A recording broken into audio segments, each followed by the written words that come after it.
L'espace, l'univers, quelle beauté éternelle. Si grande, si élégante, tant de merveilles.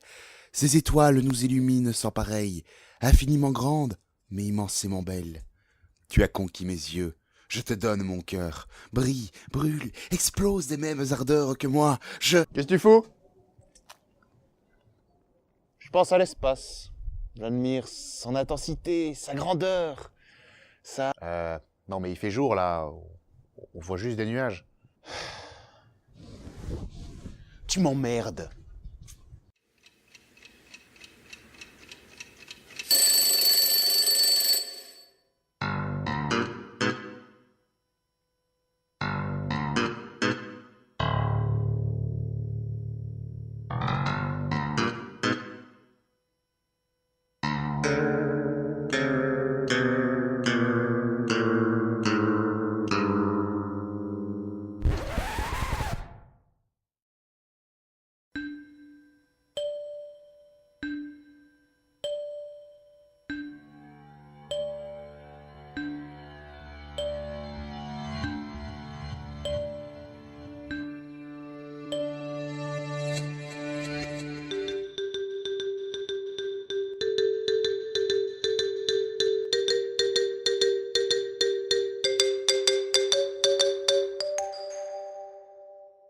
Bonjour à tous, aujourd'hui nous allons parler des trous les plus célèbres de l'espace. Les trous de verre?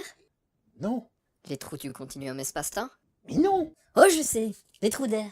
Mais c'est même pas dans l'espace ça. Les trous noirs. Les trous noirs. Déjà, un trou noir, qu'est-ce que c'est? Un trou inférieur au blanc? Ouais, il serait grand temps que tu aies ta propre émission, toi. Mais t'es malade! Faut pas lui donner les rênes à celui-là! Mais t'es silence, toi. Dans l'espace, un trou noir, c'est ce qui a la plus grosse gravité. Plus exactement, il a une force de gravité tellement importante que même la lumière n'arrive pas à s'en échapper dans ses environs.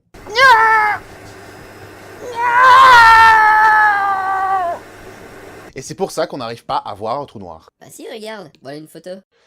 Oui, non, mais ça, c'est une photo de science-fiction. Et en général, la science dans la science-fiction, c'est plutôt... On s'en bat les couilles, on s'en bat les couilles, on s'en bat les couilles. On s'en bat les couilles, on s'en bat les couilles, on s'en bat les couilles. Voilà à quoi devrait ressembler réellement un trou noir. Et encore, c'est pas le trou noir qu'on voit là, c'est juste l'horizon des événements. Oui, c'est un très joli terme qui veut rien dire aussi, ça. C'est la zone où la lumière est bloquée et ne peut plus partir. Et vous aussi, si vous êtes avec elle. C'est un peu le point de non-retour. En gros, n'acceptez jamais un bonbon d'un trou noir. D'ailleurs, autant l'horizon des événements peut être très grand, autant le trou noir, lui, en général, il est plutôt petit, hein. Il fait quelques kilomètres de diamètre, mais par contre avec une masse égale à 20 fois notre Soleil, minimum. Oui, c'est plutôt dense, un trou noir. Mais j'ai bien dit en général, tous les trous noirs ne sont pas denses, il y en a même qui ne le sont pas du tout. En fait, il y a deux types de trous noirs, il y a les stellaires et les supermassifs.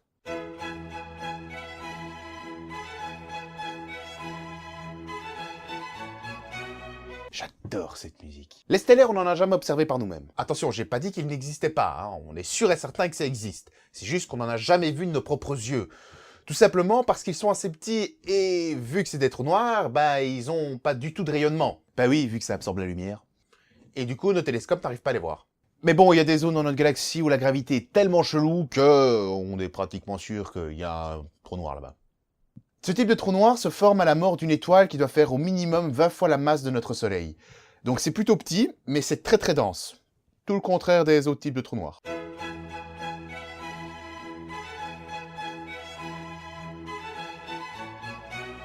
Alors eux, on en a déjà observé. En général, on en trouve au centre des galaxies.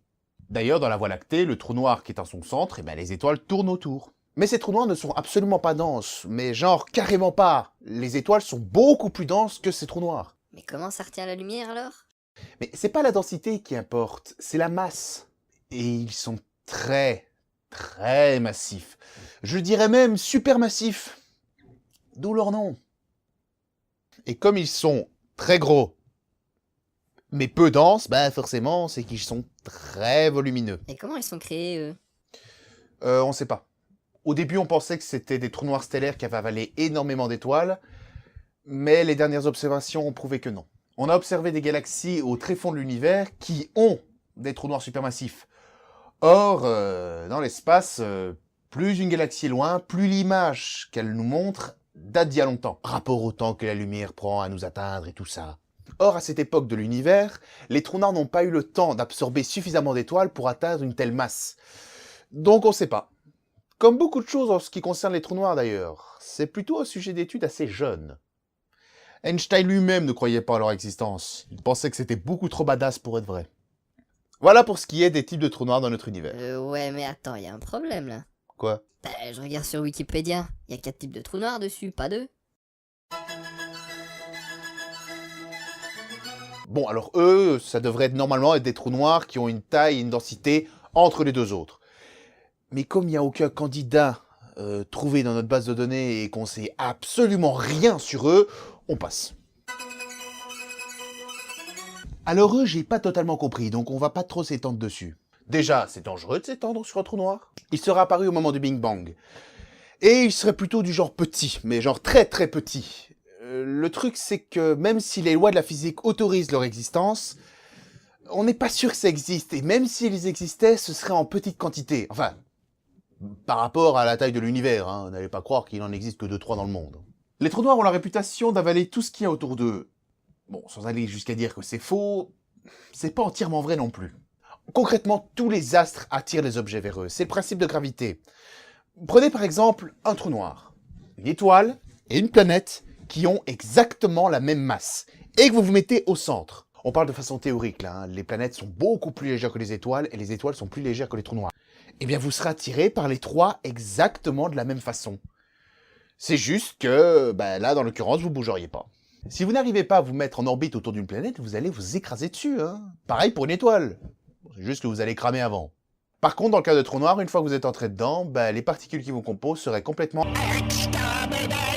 Mais être en orbite autour d'un trou noir, si c'est en dehors de l'horizon des événements, c'est pas si problématique que ça. Donc oui, le trou noir avale tout ce qui est autour de lui, mais au même titre qu'une étoile ou qu'une planète. C'est juste que lui, il le fait beaucoup plus vite parce qu'il est beaucoup plus lourd. C'est tout. C'est d'ailleurs plus ou moins la même chose avec l'écoulement du temps. Le temps va plus vite près d'un trou noir? C'est très idiot ce que tu viens de dire. Vite, ça veut dire vitesse. Et la vitesse, c'est une variation de quelque chose, par exemple une distance, en fonction du temps. Mais là, tu dis que tu fais varier le temps en fonction du temps. Là, on va plutôt parler de perception de temps. Et toujours en comparant avec quelqu'un qui n'est pas à côté de soi. D'ailleurs, ici, pour simplifier les choses, on va parler de vitesse, de lenteur et tout ça. Mais imaginez que c'est comme si on mettait le temps près du trou noir en fonction du temps sur Terre, par exemple. Et là, on a une vitesse. Effectivement, Einstein a découvert que le temps ne s'écoulait pas de la même façon en fonction de l'endroit où on était et d'autres facteurs. Plus exactement, 2 facteurs, la gravité et la vitesse. D'ailleurs, on n'a pas besoin d'aller près d'un trou noir pour ressentir cet effet-là. Même sur Terre, le temps peut partir un peu en sucette. Les satellites GPS sont tellement éloignés de la Terre que la gravité y est plus faible. Et donc du coup, le temps s'écoule plus vite. Pour nous, hein, parce que pour eux, c'est nous qui sommes lents. Bon, on parle de quelques millièmes de seconde, mais c'est suffisant pour que, au bout d'un moment, le positionnement soit erroné. Ils n'arrivent plus à positionner correctement les gens sur Terre. C'est pour ça qu'on met dans les satellites GPS des horloges déréglées qui ne fonctionneraient pas sur Terre, qui seraient plus lents sur Terre, pour qu'une fois arrivés là-bas, ils donnent les mêmes secondes que nous. Une seconde qui s'écoule là-bas sera la même que nous, alors que l'horloge est déréglée. Dans le cas des trous noirs, la gravité y est beaucoup plus forte. Et donc du coup, pour nous, pauvres terriens, le temps qui s'écoule autour d'un trou noir est très lent. D'ailleurs, si un mec faisait le voyage près d'un trou noir, pour lui, ça lui prendrait quelques jours d'atteindre le trou noir, alors que, de notre perception à nous, il prendrait des milliers d'années, ne fût-ce même que pour atteindre l'horizon des événements. Un autre truc marrant avec les trous noirs, c'est son contour. Vous voyez l'anneau lumineux, là? Vous voyez l'anneau lumineux autour? C'est des copies de ce qui l'entoure. Le trou noir, du fait qu'il déforme les rayons lumineux passant autour de lui, crée des reflets. Et pas qu'une fois, non, il fait une infinité de reflets. Donc une étoile aurait une infinité d'images d'elle-même. Je trouve ça très beau. Voilà pour ce qui est des trous noirs. Mais avant de vous quitter, j'aimerais vous parler de quelque chose que j'ai découvert durant mes recherches et qui m'a quelque peu interpellé. Les trous blancs. Je déconne pas, ça existe vraiment. Enfin, il y a des théories sérieuses les concernant. Donc un trou noir peut être défini comme étant une zone où on ne peut pas en sortir. Eh bien, un trou blanc, c'est exactement l'inverse. C'est un trou où on ne peut pas y rester, où on y est forcément et instantanément expulsé. Ce n'est qu'une théorie. On n'est pas sûr que ça existe du tout. C'est un peu comme les trous de verre. Vous voyez les trucs dans les science-fiction qui permettent de voyager au-delà de la vitesse de la lumière? Eh ben, comme les trous de verre, ce sont des théories que concrètement, il n'y a rien qui permet de prouver ou même d'étayer une thèse disant que ça existe. Mais il n'y a rien dans les lois de la physique qui interdisent leur existence. Un peu comme Dieu. D'ailleurs, des théories sur les trous noirs, il y en a plein, hein, dont une qui dit que les trous noirs seraient peut-être des portes vers d'autres univers. Et bien dans cette théorie-là, les trous blancs existeraient. Ce serait en fait la sortie dans l'autre univers, donc on rentrerait par ici dans un trou noir, et on serait expulsé du trou blanc de l'autre côté. Voilà, cet épisode est terminé. J'espère ne pas trop vous avoir ennuyé. Comme vous avez pu le remarquer, j'ai travaillé en duo pour cet épisode. Je parle d'un vrai duo, hein. J'ai conscience que le gars en costard brun et moi, on est la même personne, je vous rassure. Et donc je tenais à remercier lui pour sa coopération, et j'espère que ça se reproduira à l'avenir, afin de mettre au monde plein de petits épisodes tout mignons. Si cet épisode vous a plu, n'hésitez pas à cliquer sur le petit pouce qui est là. Vous voyez, celui avec le truc poussé, là. Appuyez dessus. Allez, appuyez. S'il vous plaît. Abonnez-vous à la chaîne si vous ne voulez rien rater. Et oui, j'ai une page Facebook à présent, donc je mettrai le lien dans la description. Sinon, partagez la vidéo, s'il vous plaît, c'est important. Partagez-la. Et sala sala!